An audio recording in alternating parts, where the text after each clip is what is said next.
It's Ricky Rich with Black Primacy with a quick question. Have you downloaded the Black Primacy app yet? If you haven't, don't worry about it. I just wanted to remind you that it is the number one way to find Black-owned businesses near you. Whether you're looking for food, fashion, or services, we've got you covered on this app. So download it now and start supporting Black-owned businesses in your area today. All right? Link in the description.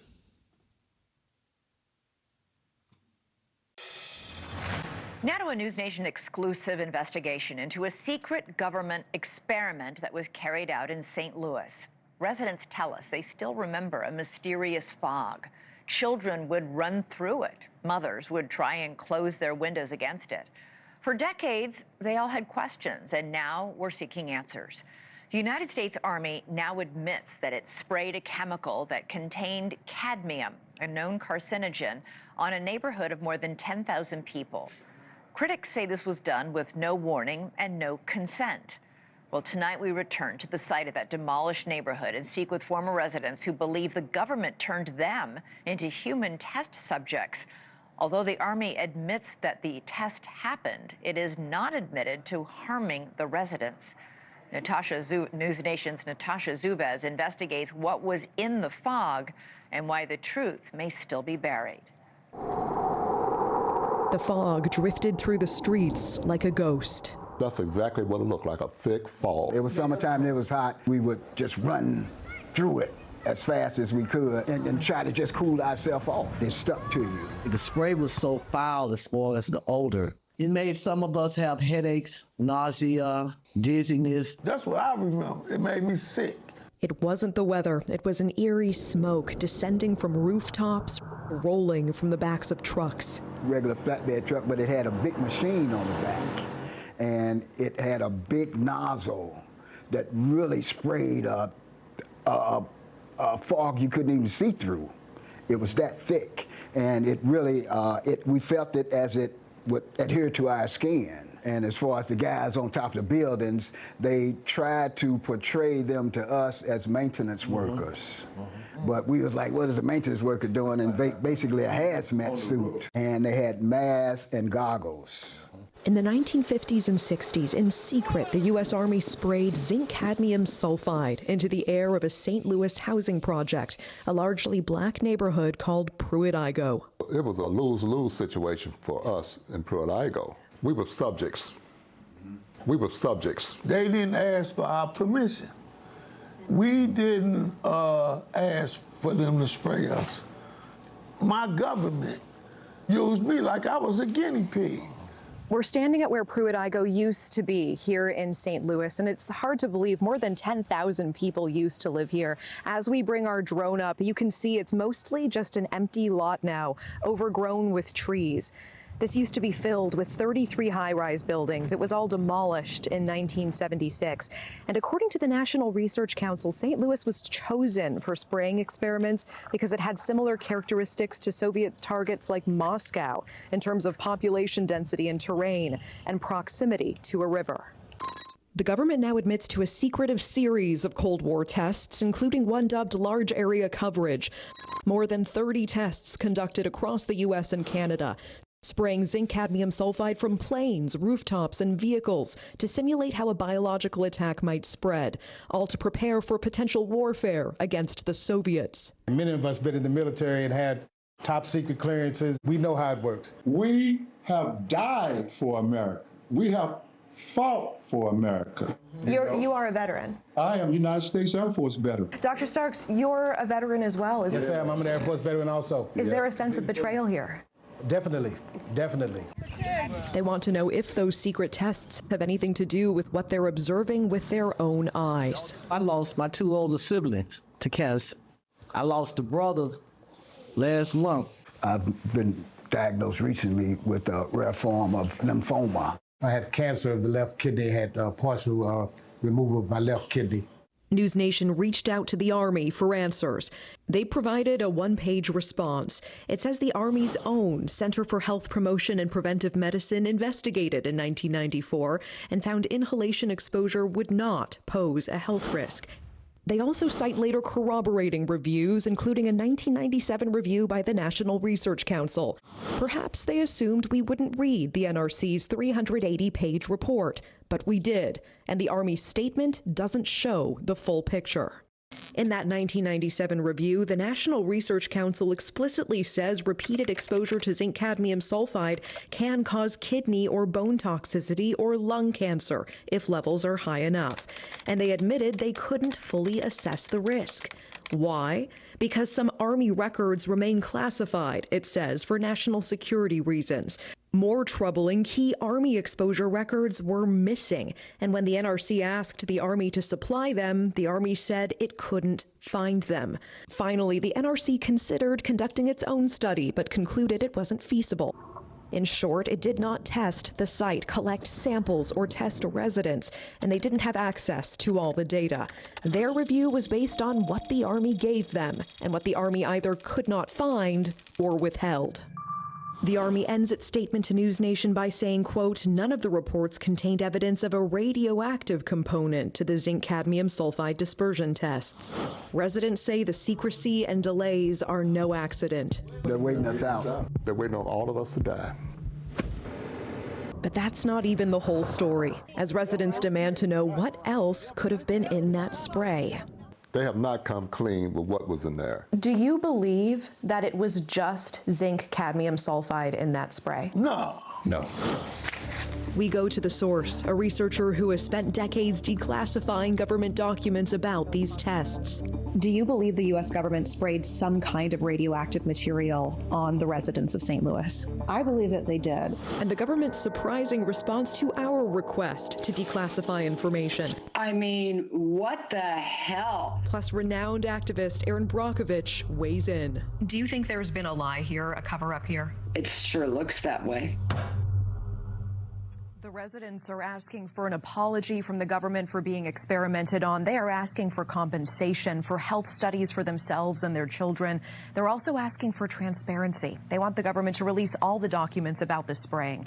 So, Elizabeth, tomorrow night on your show, we will go on a journey to try to declassify the one government document that a key researcher tells us she has never been able to expose. And we take the investigation to Erin Brockovich. For the residents still here, still fighting, the question is whether they will get any answers before it's too late. Elizabeth. Well, they have a better chance of it with you on the case. Natasha Zuvez, thank you so much.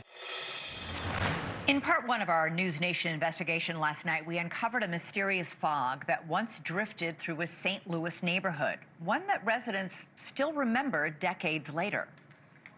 It made some of us have headaches, nausea, dizziness. They didn't ask for our permission.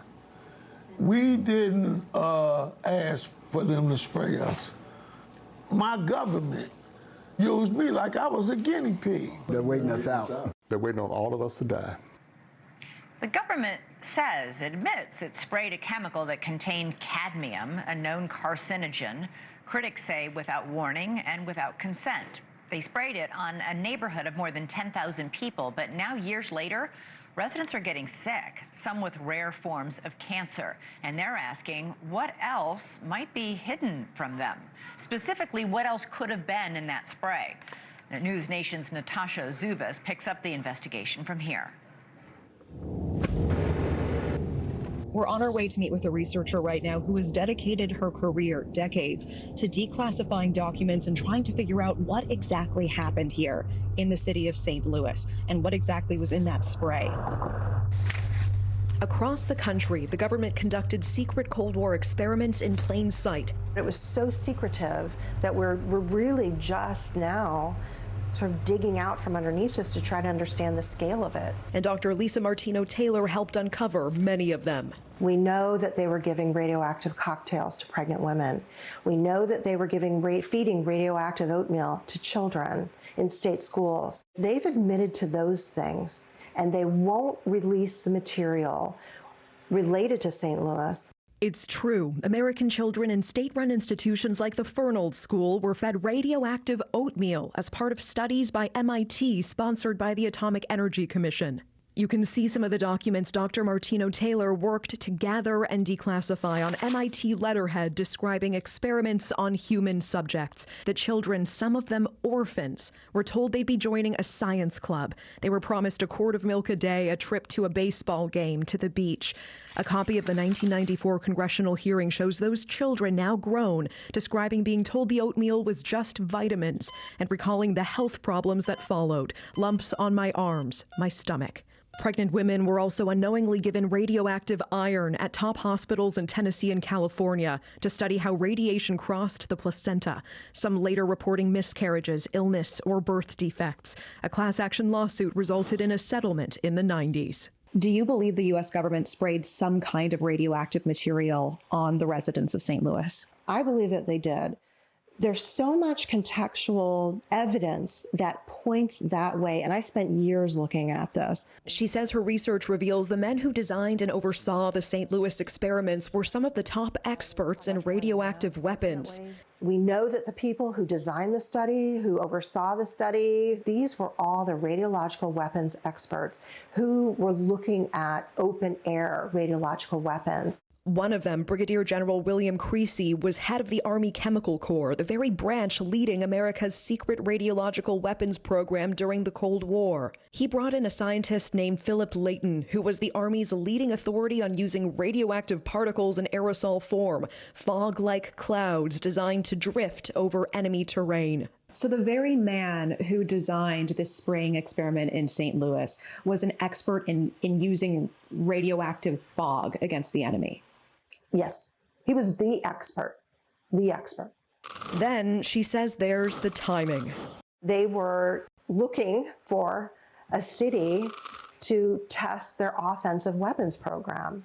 They wanted to do it. They expressed this in documents. St. Louis was their chosen city. That was their analog city to Moscow. And they wanted to do this in 1953. They showed up in 1953 in St. Louis.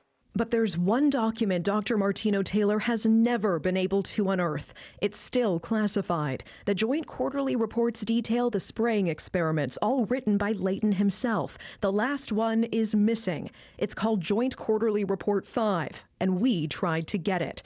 Our team filed a Freedom of Information Act request on May 5th of 2025. By law, the government must respond to a FOIA within 20 working days. But it's been more than 3 months with multiple follow-ups. Nothing. The silence is what's called a constructive denial, and renowned activist Erin Brockovich says it reminds her of cases where the truth was hidden. So, Erin, what is your reaction to this News Nation investigation? Did this shock even you? Absolutely. I think my comment was, are we WTF the kidding me? I mean, what the hell? It's awful. I mean, the biggest thing, and I've learned in 30 years, is it's always the cover-up that enrages people, that hurts people. And I've learned that communities can handle the truth. What they don't handle and where they'll tip a scale is the lie. So this has been a cover-up, and I think that modern-day agencies owe it to them, the truth. Do you think there's been a lie here, a cover-up here? It sure looks that way. Our investigation now drawing attention from lawmakers, including Congressman Wesley Bell of Missouri. When American citizens have been impacted and exposed to chemicals specifically because of the federal government, I think that we should do, as Democrats and Republicans, we should all do the right thing, make certain to make these folks whole again, get them the compensation they deserve and the treatment that they need and also deserve. It can happen to you. Don't get duped that it can't happen to you. We didn't think it was going to happen to us. We was babies, kids. It can happen to you, too. Representative Bell is now fighting to get Pruitt-Igoe included in the Radiation Exposure Compensation Act. That would provide payouts to Americans who can prove they were exposed to radiation during the Cold War. But for Pruitt-Igoe residents, there's a catch. Because key records remain classified, they haven't been able to prove what they were exposed to. What do you want everyone to know about what happened here? The truth. Whatever the truth is, we want to know the truth. I don't think we get it now. In the meantime, residents say all they can do is wait, hoping someone finally listens. When will you give up this fight? Never. Till I'm cold and dead and buried in my grave. And Elizabeth, we asked the Army point blank, was there a radioactive component to that spray? It's interesting that they didn't just say no. Rather, they said, quote, none of the reports contained evidence of a radioactive component, pointing us to reports like a review by the National Research Council. But Elizabeth, a close read of that report shows even the NRC admitted they could not fully assess the risk of the spraying, because when they asked the Army for key records, the Army replied the documents were either classified or they were missing. The Army could not find them. And Elizabeth, I have to tell you, these residents feel the government is waiting them out. The people you just heard from last night and tonight are the ones who are still here, who are well enough to speak. One woman we were supposed to meet with died before we could get to her. She was suffering from multiple cancers. Her daughter asked us to keep going, and we will keep pushing for information, including those classified documents, Elizabeth. All right, Natasha Zuva, stay on the case. Thank you so much for that investigation. Thank you for watching. Subscribe below and download our News Nation app right now on your phone, and you will get fact-based, unbiased news for all Americans.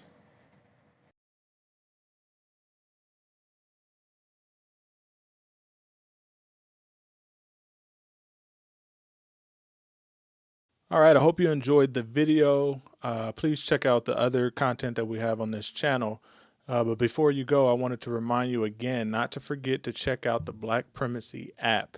It is the best way to connect with Black-owned businesses near you. They need your support. We need your support. Link in the description.